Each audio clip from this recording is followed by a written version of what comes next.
భారతదేశంలో బ్రిటిషు పాలనకు వ్యతిరేకంగా జరిపిన శాసనోల్లంఘనలో భాగంగా మహాత్మా గాంధీ నేతృత్వంలో భారత జాతీయ కాంగ్రెస్ జరిపిన అహింసాయుత సత్యాగ్రహమే ఉప్పు సత్యాగ్రహం. దీన్ని దండి సత్యాగ్రహం అని, దండి యాత్ర అని, దండి మార్చి అని కూడా పిలుస్తారు. ఉప్పు పన్నుని ధిక్కరిస్తూ గాంధీ 1930 మార్చి 12 నుండి 1930 ఏప్రిల్ 6 వరకు 384 కిలోమీటర్ల దూరం వేల మంది సత్యాగ్రహులతో కలిసి పాదయాత్ర చేసి గుజరాత్ తీరంలోని దండి వద్ద ఉప్పు తయారు చేశాడు. స్ఫూర్తినిచ్చే బలమైన ప్రారంభ ఘటనగా దండి యాత్ర ఉపయోగపడింది.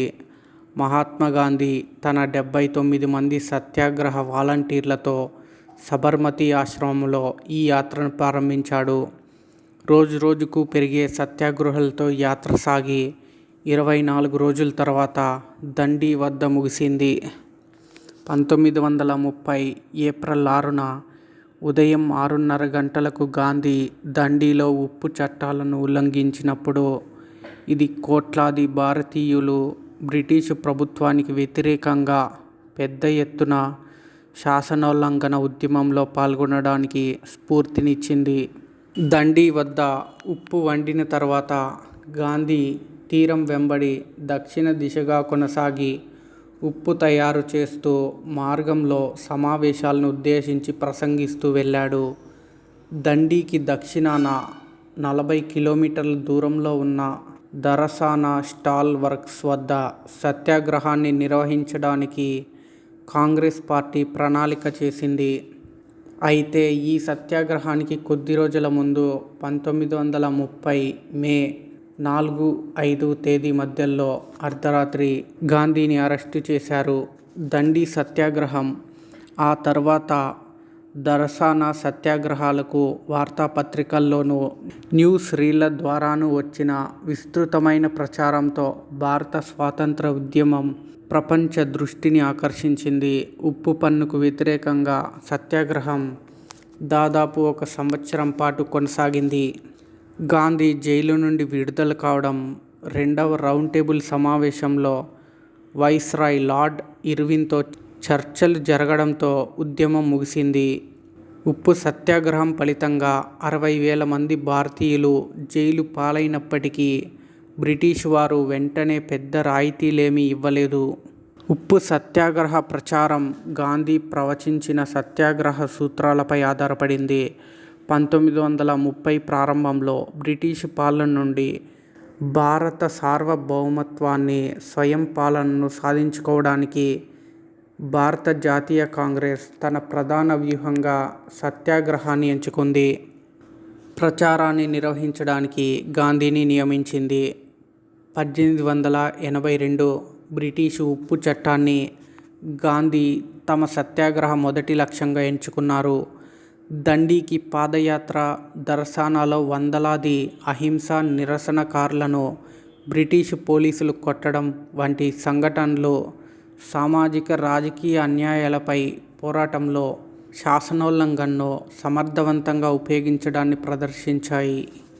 గాంధీ సత్యాగ్రహ బోధనలు, దండి యాత్రలు 1960లలో ఆఫ్రికన్ అమెరికన్లు, ఇతర మైనారిటీ వర్గాల పౌర హక్కుల కోసం జరిగిన ఉద్యమంలో అమెరికన్ పౌర హక్కుల కార్యకర్తలైన Martin Luther King junior, James Bevel తదితరులపై గణనీయమైన ప్రభావాన్ని చూపాయి. 1920 నుండి 1922 నాటి సహాయ నిరాకరణోద్యమం తరువాత ఈ మార్చి బ్రిటిషు అధికారానికి అత్యంత ముఖ్యమైన వ్యవస్థీకృత సవాలు విసిరింది. 1930 జనవరి 26న భారత జాతీయ కాంగ్రెస్ సంపూర్ణ స్వరాజ్య నినాదం ప్రకటించిన వెంటనే దండి సత్యాగ్రహం మొదలైంది. ఇది ప్రపంచ దృష్టిని ఆకర్షించింది. భారత స్వాతంత్ర ఉద్యమానికి ప్రేరణనిచ్చింది. దేశవ్యాప్తంగా శాసనోల్లంఘన ఉద్యమాన్ని ప్రారంభించింది. శాసనోల్లంఘనలో మొదటి చర్యను నిర్వహించే బాధ్యతను కాంగ్రెస్ వర్కింగ్ కమిటీ గాంధీకి అప్పగించింది. ఒకవేళ గాంధీని అరెస్టు చేస్తే వెంటనే బాధ్యతలు స్వీకరించడానికి కాంగ్రెస్ స్వయంగా సిద్ధంగా ఉంది. బ్రిటిష్ ఉప్పు పన్నును లక్ష్యంగా చేసుకొని సత్యాగ్రహంతో శాసనోల్లంఘన ప్రారంభించాలన్నది గాంధీ ప్రణాళిక. 1882 ఉప్పు చట్టం బ్రిటిష్ వారికి ఉప్పు సేకరణ, తయారీలపై ఆధిపత్యాన్ని ఇచ్చింది. ఉప్పు పంపిణీ నిర్వహణను ప్రభుత్వ ఉప్పు డిపోలకు మాత్రమే ఇచ్చి ఉప్పుపై పన్ను విధించింది. ఉప్పు చట్టం ఉల్లంఘించడం నేరం. తీరంలో నివసించే వారికి ఉప్పు ఉచితంగా లభించినప్పటికీ భారతీయులు దీనిని వలస ప్రభుత్వం నుండి కొనుగోలు చేయాల్సిన పరిస్థితి కల్పించింది. ప్రారంభంలో గాంధీ ఎంచుకున్న ఉప్పు పన్ను సరైన ఎంపికని కాంగ్రెస్ వర్కింగ్ కమిటీ భావించలేదు.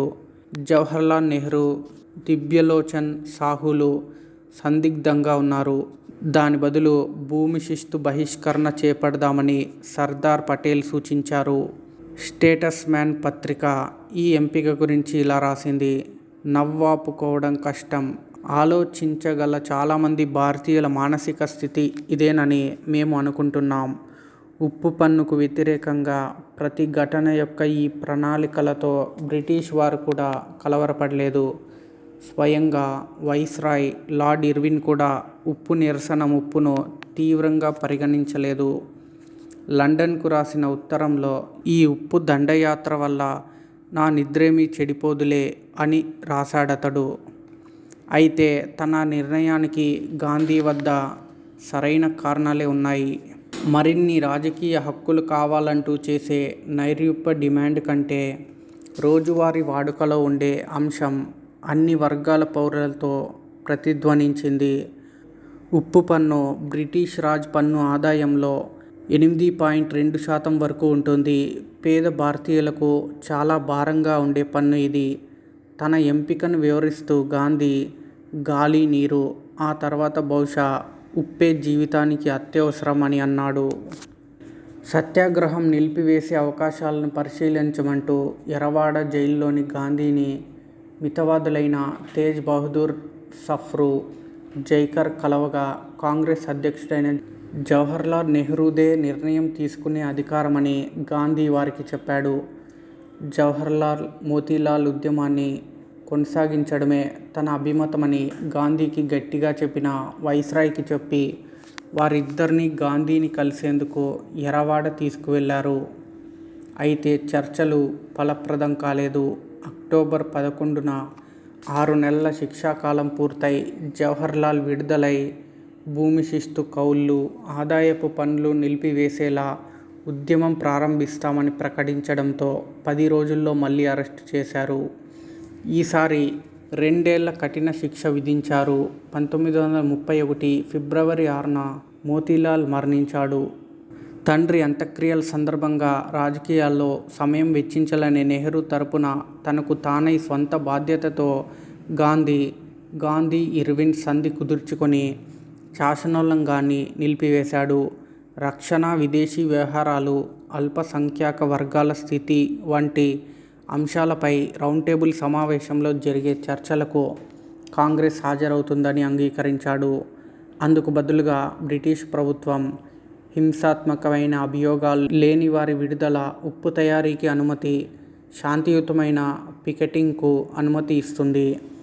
జవహర్లాల్కు ఈ సంధి ఆమోదయోగ్యం కాలేదు. ఇది స్వాతంత్రాన్ని కాకపోయినా కనీసం పన్నుల చెల్లింపు నిరాకరణలో పాల్గొన్న బార్డోలీ, యూపీ ప్రాంతాల రైతుల నుండి జప్తు చేసిన ఆస్తులను తిరిగి తెచ్చుకోవడం, ఉప్పు తయారీకి, సేకరణకు పూర్తి హక్కులు పొందడం కూడా సాధించలేకపోయింది. కరాచీ కాంగ్రెస్ మహాసభలో ఈ అంశంపై జవహర్ స్వయంగా తీర్మానం ప్రవేశపెట్టగా ఉద్యమ విరమణ ఆమోదం పొందింది. ఫ్రెండ్స్, ఈ వీడియో మీకు నచ్చినట్లయితే మా ఛానల్ని లైక్ చేయండి, షేర్ చేయండి, సబ్స్క్రైబ్ చేయండి.